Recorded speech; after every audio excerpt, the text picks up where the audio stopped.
Wiring a new path to scale quantum computing. Lal produced a 53-qubit quantum computer that could perform a specific calculation significantly faster than the world's fastest supercomputer. Like most of today's largest quantum computers, this system boasts the quantum counterparts to bits, which encode information in conventional computers. To make larger systems, today's prototypes will have to overcome the challenges of and scalability, the latter degrading the system's stability.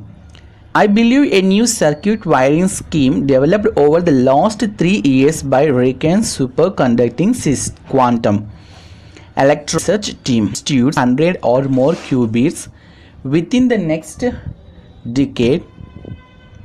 Challenge 1: Scalability. Quantum computers process information using delicate and complex interactions based on the principles of quantum mechanics. To explain this further, we must understand qubits. A quantum computer is built from individual qubits, which are analogous to the binary bits used in conventional computers. But instead of the 0 or 1 binary states of a bit, a qubit needs to maintain a very fragile quantum state. Rather than just being 0 or 1, qubits can also be in a state called a superposition, where they are short of in a state 0 and 1 at the same time. This allows quantum computers based on the qubits to process data in parallel for each possible logical state, 0 or 1, and they can thus perform more efficient and thus faster calculations than conventional computers based on bits for particular types of problems. However, harder to create a qubit than a conventional bit, and full control over the quantum mechanical behavior of circuit is needed. Scientists have come up with a few ways to do this with some reliability. At Riken, a superconducting circuit with an element called a Josephson's junction is a useful quantum mechanical effect.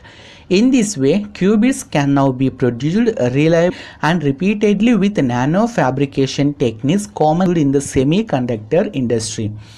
The challenge of scalability arises from the fact that each qubit then needs wiring and connections that produce controls and readouts with minimal crosstalk. As we move past tiny 2x2 or 4x4 arrays of qubits, we have realized just how densely the associated wire can be packed, and we have had to create better systems and fabric methods to avoid getting our wires crossed literally. At Riken, they have built a 4x4 array of qubits using their own wiring scheme, where the connections to each qubit are made vertically from the backside of a chip rather than a separate flip chip interface used by other groups that brings the wiring pairs to the edges of quantum chip. This involves some sophisticated fabrication with a dense array of superconducting wires, electrical connections through a silicon chip, but it should allow them to scale up to much larger devices. Their team is working toward a 64-qubit device, which they hope to have within the next 3 years. This will be followed by a 100-qubit device in 5 years as part of nationally funded research program. This platform should ultimately allow up to 1,000 qubits to be integrated on a single chip. Challenge 2: Stability is how to deal with the intrinsic vulnerability of the qubits with fluctuations or noise from outside. It needs to be maintained in a state of quantum superposition or quantum coherence. In the early qubits, they could make this state last for just nanoseconds.